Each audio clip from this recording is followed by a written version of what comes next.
생명의 샘가에서 함께하는 출애굽기 묵상 14번째 시간입니다. 오늘은 6장 28절에서 7장 7절까지 하나님의 절대적 명령이라는 주제가 되겠습니다.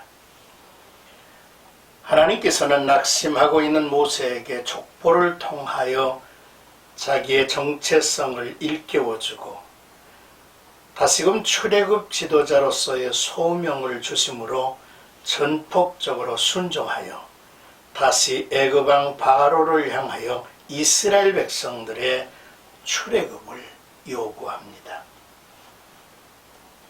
먼저 6장 28절에서 30절까지는 바로에게 다 말하라 라는 내용입니다.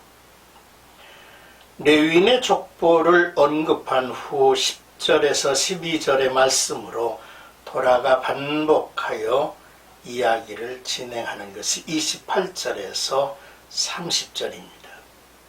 이곳에는 나는 여호와라 라는 말씀이 첨가됐죠.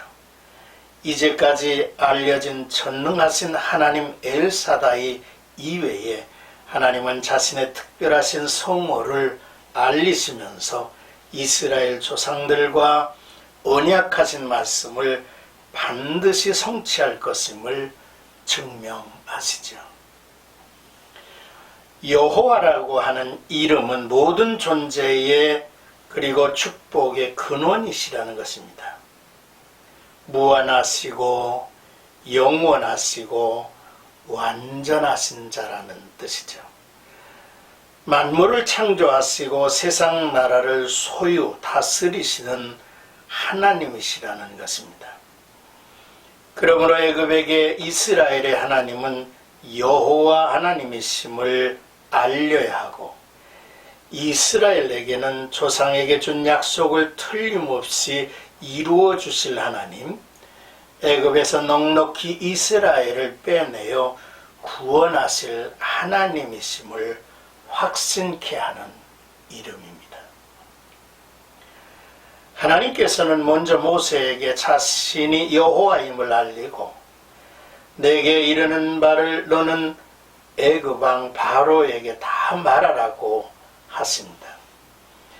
그러나 모세는 4장 10절에서 16절의 말씀처럼 또다시 자신의 입이 둔하여 바로가 자신의 말을 듣지 아니할 것이라고 변명하고 있죠. 이제 7장 1절에서 5절의 말씀은 내가 너를 바로에게 신 같게 하리라 라는 말씀입니다. 애굽에서 바로는 만물을 다스리는 태양신의 아들로 여겼죠. 그래서 이름도 태양신의 라의 아들이라는 바로로 불리워졌습니다. 하나님께서는 고민하고 망설이는 모세에게 너는 바로에게 신같이 되게 하였은즉 이라 했는데 이 말씀은 엄청난 말씀이죠. 아무리 신의 아들로 추앙받는 애굽 왕 바로라고 해도 모세 앞에서는 자신의 권세를 자랑할 수 없게 되었다는 이름입니다. 그리고 하나님께서는 그의 형 아론을 대언자로 세워주시고 너는 내 형 아론에게 말하고 그는 바로에게 말하여 그에게 이스라엘 자손을 그 땅에서 내보내게 할지니라고 말씀하셨습니다. 하나님은 표징과 이적을 그들에게 많이 행할 것이나 바로의 마음은 강팍할 것이라고 말씀하시죠. 이는 애굽이 하나님의 심판을 받을 때가 이르렀음을 보여주는 현상인 것입니다. 한편 이 같은 역사는 이스라엘 백성들을 고생시키기 위해서가 아니라 하나님의 권능과 은혜를 크게 체험하고 강한 믿음을 갖게 하려 하시는 선민 이스라엘을 향한 배려이기도 했습니다. 그리고 바로가 모세와 아론이 전한 말을 듣지 아니하므로 하나님은 큰 심판을 애굽에 내리고 내 군대, 내 백성 이스라엘 자손을 그 땅 애굽에서 인도하여 내겠다고 선언하신 것입니다. 하나님의 절대적이고 능동적인 역사 개입이시죠. 이것은 순종하지 않은 바로와 애굽을 심판하시고 결국에는 애굽 사람은 물론 세상의 모든 나라가 이스라엘의 하나님이 여호와인 줄을 알게 하시겠다는 것입니다. 이스라엘이 출애굽할 때에 애굽은 무너져 내린 것이지요. 이제 6절에서 7절의 말씀은 모세와 아론이 명하신 대로 다 행하였더라 라는 내용입니다. 모세와 아론은 하나님께서 그들에게 명하신 그 방법대로 조금도 어긋남 없이 다 행하였습니다. 나약한 모습으로 주저하던 과거의 모습과는 완전히 다르게 하나님의 명령에 순종하는 모세와 아론의 모습을 볼 수 있죠. 이후 모세와 아론은 온전한 순종자가 됩니다. 이스라엘을 이끌 지도자의 면모가 뚜렷해지죠.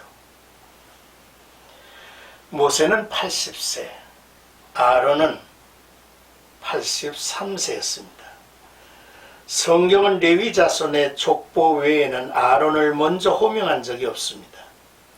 아론은 제2인자로서 모세의 명에 따라 움직이지만 불편해하거나 불평하지 않고 동생인 모세를 지도자로 섬기는 모습을 보여줍니다.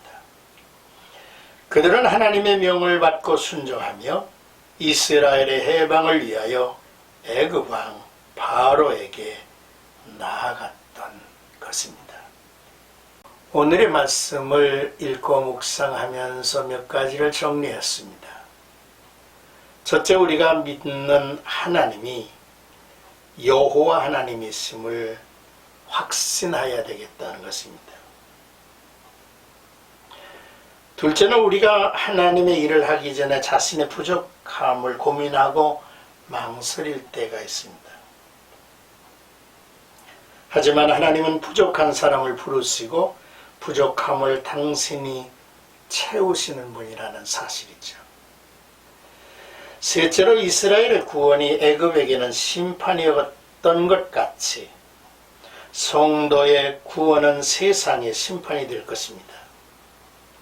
인간이 하나님께 완악해지면 스스로 하나님의 심판대에 이르렀음을 증명하는 일이죠.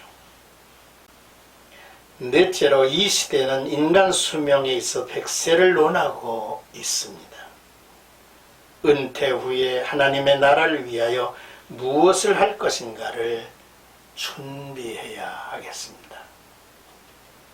오늘도 담대하게 세상을 향하여 우리가 믿는 하나님은 여호와이시니라 라고 증거하면서 하나님의 구원의 복음을 힘있게 선언하고 증언하는 아름다운 한날이 되시기를 주의 이름으로 축원합니다.